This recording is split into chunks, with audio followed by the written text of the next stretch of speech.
everyone. I hope your day is going great. So tonight for dinner, we are having something super easy.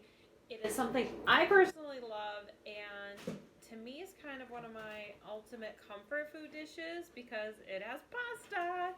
And the cutie hubby has some little things he has to get done, like changing the oil and everything. So I need something like that I can kind of throw in quick, then go, help with, homework. I have some laundry to do, so I need something that can kind of be working in the background, that doesn't require a lot of effort. And I know so many of you need recipes like this in your world that are quick, easy, delicious, easy on the budget, and healthy. And this fits the bill. So this is my pasta bruschetta with chicken. Now you can adapt this anyway. So in our rock, and we're going to actually be using this rock. I'm going to show you in this video how I prepared the chicken, and this way I can arm you with how to cook meat in your rock, and then I will be doing a second video with the actual pasta portion. Okay. So one thing with our rock rocks, and I'll show you, I'm actually going to be doing the pasta in the Dutch oven. So we have different sizes of our rock rocks. This is the everyday pan, and because I will be mixing everything in here and cooking the pasta in here, I went with the bigger vessel for my main one. This is actually my favorite piece, the Dutch oven. It's 4 quarts. The everyday is 2.5, and they do come with the glass lids. The beautiful thing with our rock rocks, my friends, is they're like a fusion of ceramic and stoneware. So what that does is it enables them to go on any heat surface. So I can use it on my stovetop, I can throw it inside my oven, under my broiler, pop it up in my microwave, I can throw it on our grill or fire pit area, anywhere. Pop them in my freezer, and guys, they're thermal shock resistant. So for example, this is really cold right now because this chicken was nice and cold straight from the fridge, right? If I were to take that chicken out and then dump in boiling hot marinara sauce, nothing happens. It's not going to crack. Or vice versa.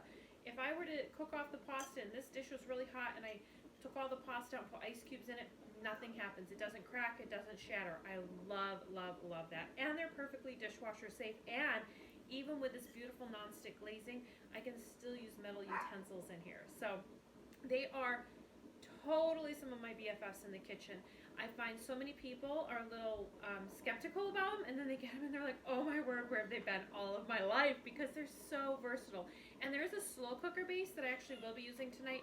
Because like I said, the cutie hubby has some little things that he's going to be doing. So if he's not quite ready for dinner, what I'll do is once the dish is done, I will just pop this right in the slow cooker base. I'll turn it to warm, and then it'll be ready for us for dinner.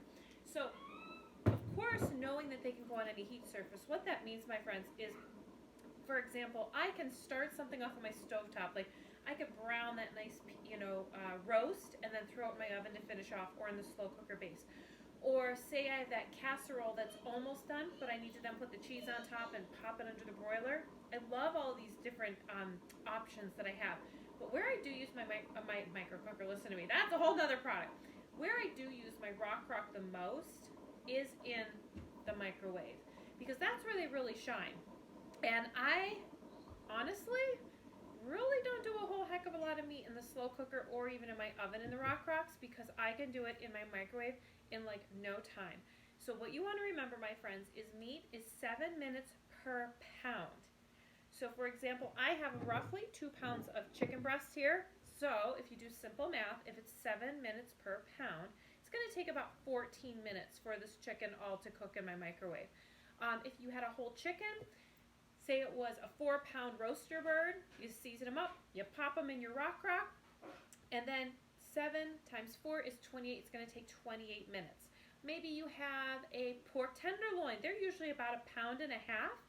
So you can actually do those for 10 minutes. This is so easy. Maybe you have, 3 pounds of chicken drumsticks. Well, that's going to be 21 minutes. You have a 14 pound, woo! A 7-pound meatloaf, 2 pounds of ground beef. That's going to be 14 minutes instead of an hour in your oven.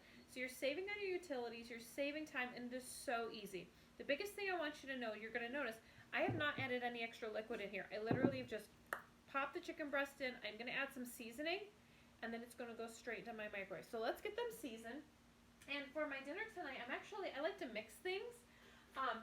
So I thought I had some fresh basil still out there, but it's dead. It's done. So what I'm actually going to do to offset that, because I do like to usually throw some fresh basil in this recipe, I'm just going to do a mixture of 3 of my favorites. Our Italian seasoning, the garlic and herb, and the Greek rub, okay? And that's what I love with our seasonings and herbs, is so many of them complement each other, okay? Now, when you want to really get the best flavor on your meat items, okay, guys? The biggest thing you want to do is, as one of my friends in Pampered Chef says, is you want conservative meat, no naked spots. Hopefully you got that joke. So I'm literally going to cover every little inch. And what this does is means that I actually don't need to flip the meat and cover the other side. So it saves time. I don't actually have to rub the rubs in, okay? I'm just going to make sure that they're well coated. And that's really going to give us the best flavor. So just think of that, no naked spots. Now that was the Greek rub. And now we're going to do the garlic and herb.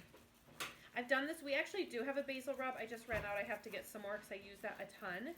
But you could use that in this recipe. We have a crushed peppercorn and garlic that I actually love. I just wasn't feeling that today, so I'm not doing it. This one is my favorite, though, the garlic and herbs. I'm actually going to just take the cap off and do this. Because this is like one of my favorites. Oh, my word. We have a roasted red bell pepper. That is just amazing. So now let me show you what this looks like. So what I mean by, like, no naked spots when you want the best maximum flavor. See that? Like everything. Oh, I see a spot over there. Uh-oh, uh-oh. So we're going to just do a little, there we go. A little zing there. Okay.